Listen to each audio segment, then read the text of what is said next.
In this tutorial, I will show you how I made this edit. If you're a beginner editor, I suggest you watch this tutorial because I will go over some features you probably didn't even know existed.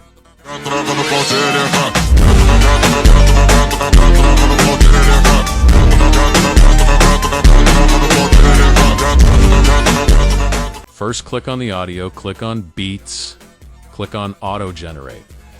Go where the beat drops and add a beat marker between the first two beats. Then add another beat between that.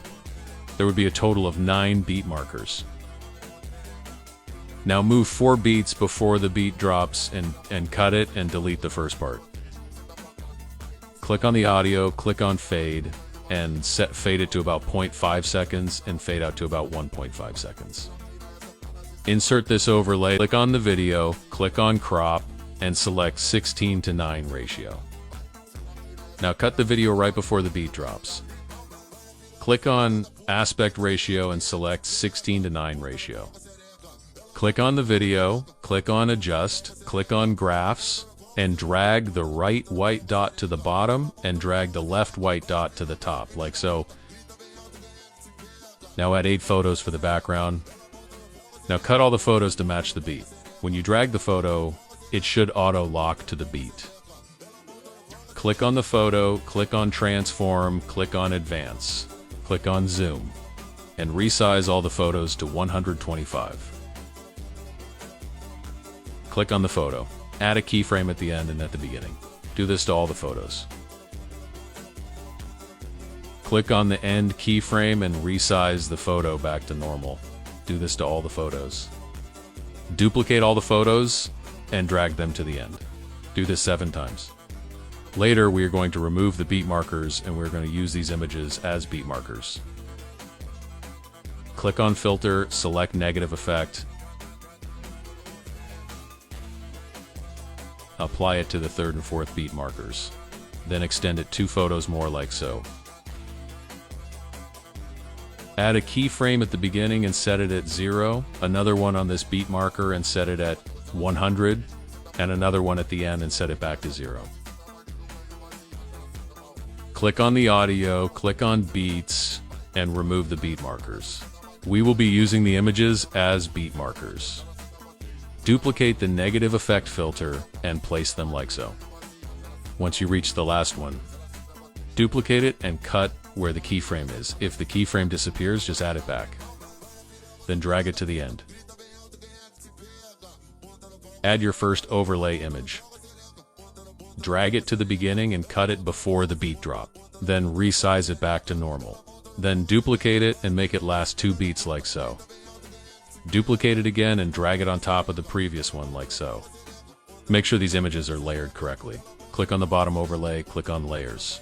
Make sure that it's on the left side. Click on the overlays, click on remove background, click on auto remove. Do this to all 3 of the overlays. Click on this top overlay, click on adjust, click on graphs, set all the graphs flat. Click on transform, click on zoom and set it to 105. Click on opacity and set it to 50. Click the beginning overlay, click on adjust, click on graphs and set them all flat like so. Add a keyframe at the beginning and drag it down off frame. Add a keyframe at the end and drag it back up. Click on graphs. Click on linear 2 times and set a similar graph like mine. Make sure the end part here is close to flat for a smoother end slide. Forgot to add this filter at the beginning. Duplicate it and place it like so. Click on these overlays and add a keyframe at the beginning. Add another one 4 photos back, like so. Add another one at the end. Click on the shadow overlay. Click on the first keyframe and bring it up till it locks like so. Click on the photo overlay. Click on the second keyframe and drag it to the right till it locks like so. Click on the shadow overlay and drag it also. Then click on transform, click on advance, click on position, and set x-axis to 310. Click on the second keyframe from the shadow overlay and drag it up till it locks like so. Go between the first two keyframes, click on Graphs. Click on Linear 2 times and set a similar graph like mine. Go between the last two keyframes and click on Graphs and set a similar graph like mine. Notice how the negative filter is being applied to the overlays. We don't want that. Click on Layers, click on Overlays, click on All, and layer them correctly like so. We want the overlay to be on top of the filter. Duplicate these two images. Click on Replace and replace them with your next photo.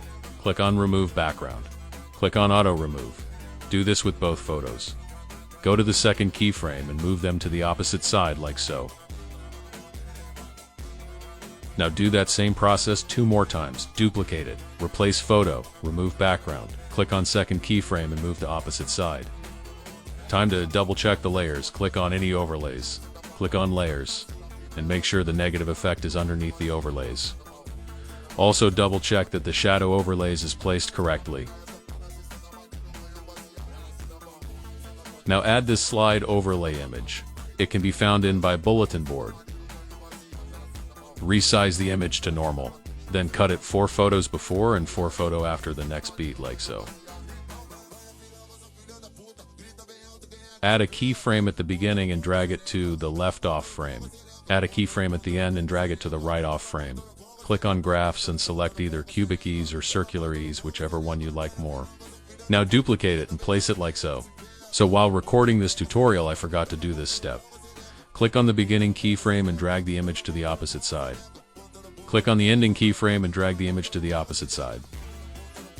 Duplicate and drag it like so. Make sure the overlay is sliding to the correct direction. Click on Effects, click on Video Effects, select Chrome Blur.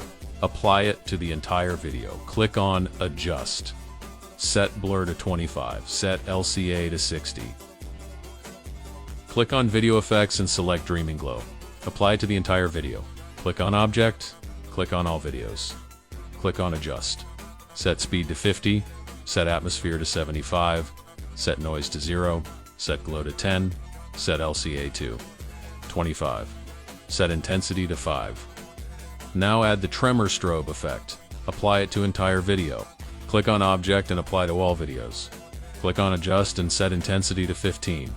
Atmosphere to 25. Glow to 5 and Speed to 5. Now that we've finished the edit, it's time to check the layers once again. After adding all these overlays and effects, I guarantee you that the layers are not layered correctly. Click on any effect, click on Layers, click on Effect, click on All, and go through the entire edit making sure everything is layered correctly. After all that layer fixing, we still have to double check it. These layers are very stubborn sometimes.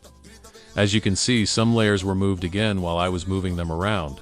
Keep checking and fixing the layers until everything is layered perfectly. Here is the final result.